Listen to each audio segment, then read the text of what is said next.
What is up, guys? Welcome back. Today I'm actually going to be bringing you the second part of the Defense 101 and towers layout and combos and everything like that. So last time we dropped off at ballistas, so now we're probably going to carry on with with mage towers, because basically I'm going to cover the essence of it, mage tower, and yeah, I hope you guys enjoyed. If you guys hear weird sounds, it's because it's pouring rain down right here in north of Italy. It is literally hasn't stopped for like 3 days. But enough with the chat. Let's get to the video. Moving on. Mage towers. Now, mage towers are so important. You guys have no idea. You literally have no idea how important these are. And sometimes it pisses me off because you literally see bases that are like this. And trust me, like putting them, especially, I'm going to show you. All right, this is basically the pattern that a dragon follows, right? You come into here, you encounter these defenses, you follow through. I'd say that right here, it would be a good idea to put them already. Because by the time you already start off with rage. Every dragon starts off with rage.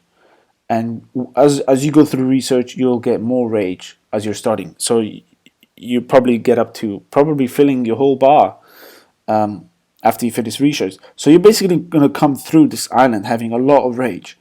And you don't want it to go to the second island and just take it out with anything. Either a blue spell or a red spell.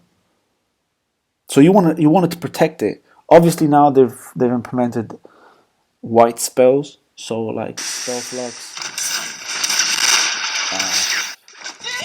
There's a lot. Like the only one I know for now is spell flux. That's the only one I've unlocked.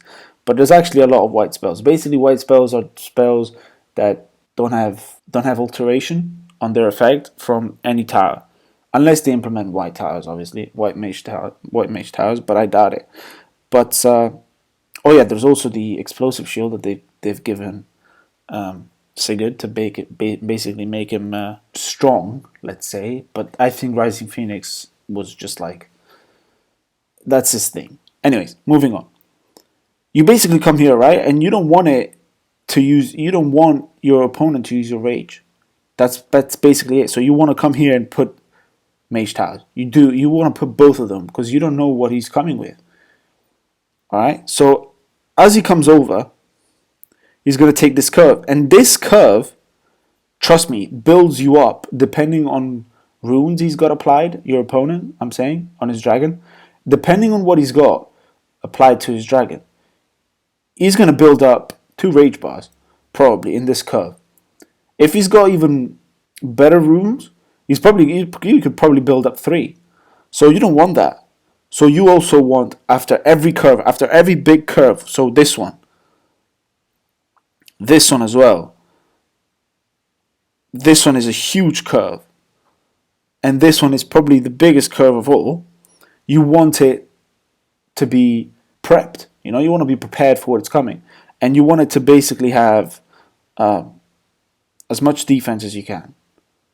So I'd apply 2 mage towers here. I'd apply 3 in the whole island. So the whole 10 pieces here.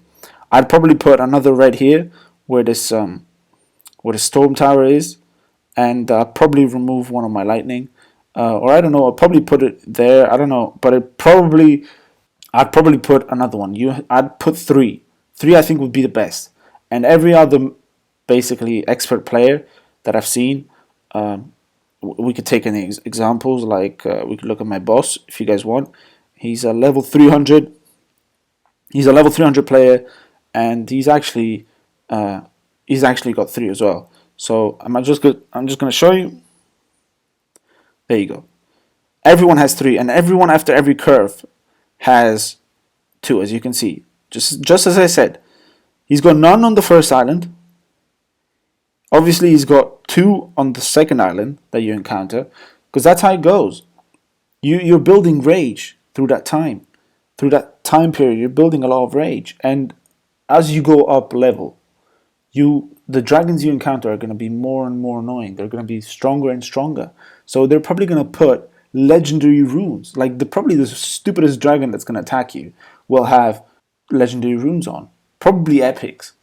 But no one rolls with rares, especially at this guy's level, at 322. To be honest, even at level 90, the dragons you unlock and the dragons you attack with are probably legendary, unless you're obviously trying to level up a dragon. But you use XP bases for that now. So there's really, when you're going for resources, you're basically using a strong dragon. You don't want to risk it. You want the RSS because you want it. So you basically use your best dragon, and probably best dragons have pretty good runes applied. So I'm actually going to do a runes video on that as well. So actually, I'm actually going to do that. No worries. We'll cover that as well. And I'm just going to say this though, if you guys are actually looking for runes, the branches for these divine dragons are actually pretty good. They pay out pretty well. I think every branch pays out like more than around 2 million dust. So that's pretty good. You should literally go for that. Anyways, getting on. So you basically see that he's got the 2 mage towers there in that island over there, and he's got 3 in the middle. Because that'll do. I mean, there's no point of putting way too many of these. I believe you just basically need the 2, the 4, the 7, 8, and probably in the last one, yeah, you either just put 1 blue or 1 red. But I actually noticed that with just the launch of platinums, the most used spell was blue. They've actually got a lot of blue spells, like Seafood Spa. That's one. I always forget it. This is actually a pretty big spell in this tier. But there's obviously the Galvanic Overload. That's a red spell. So I don't know really. But with the launch of Sapphire Dragons, well, you're fucked either way, because they all have a white spell. The Suffocating Sandstorm, that's a white spell. Basically, with the introduction of white spells, you're basically fucked. So you want it to be as prepped as you can. Also, you want to do research for Mage Towers, because research actually basically counts your super shot to steal more rage to your dragon. Usually a super shot, when you have no research done, it steals 1 rage spot. So it takes 1 rage away. You can actually do research as you go on, and it actually will start stealing 1 more, and then 1 more, and then basically you get to the point where your mage tower will be a beast, and your super shot will actually take off quite a lot of your opponent's rage. But anyways, talking about stats for mage tower, it actually doesn't have an attack power. Oh, and as I'm talking, the ship comes in. Anyways, it actually doesn't have an attack power because it's pretty weak. But its special attack is actually not bad. It's got 223k at level 40, and it's got 1.3 million HP. So all these towers actually have 1.3 million HP. They all have pretty good HP. They all have 1.3 million. The one that's a little weaker is the Ballista Tower. Obviously, getting back to my point, it's pointless.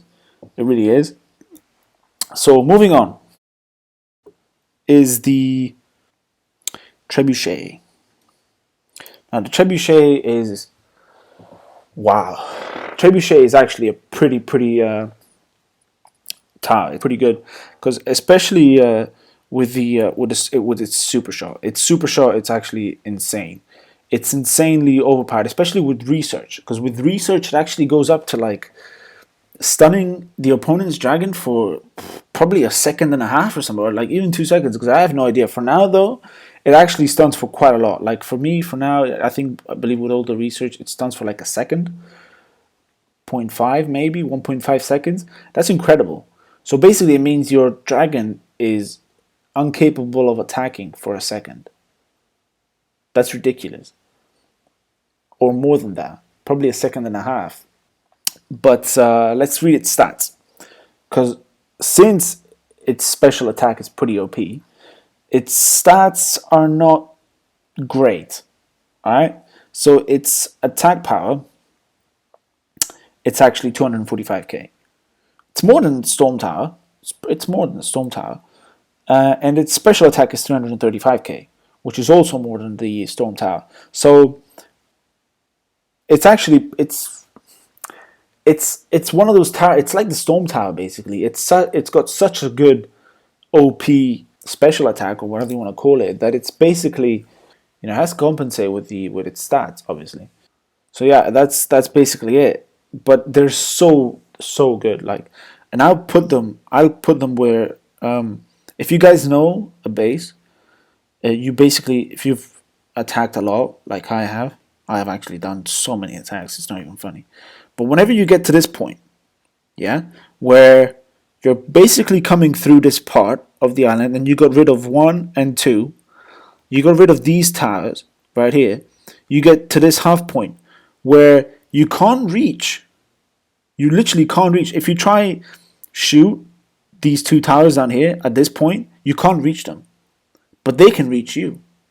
They literally start shooting at you as you get to this point. As you get to this middle point right here, or you just barely surpass it, you can't hit them because you still have to hit these two, and you can't reach it. If you try with the hunter, the shot fades away because it's too far. If maybe you try with a warrior, maybe you can barely hit it, but sometimes you can't hit it. It's not consistent. With a sorcerer, let's not even talk about that because the screen is cut, and unfortunately, I don't know whether it's a bug or not, but if you try to swipe and the base is not completely shown, it just doesn't lock on. So I believe putting trebuchets here is extremely useful, as it is putting them here, which is what I'm actually which is what I'll probably do as well. But also putting them at the back is pretty useful, I believe. Instead of putting trebuchets here, I put ice turret and the fire turret because they actually start shooting. And as the fire turret sees the dragon, it actually starts loading its super shot, which takes a while to load up. I'm going to talk about that when we move on.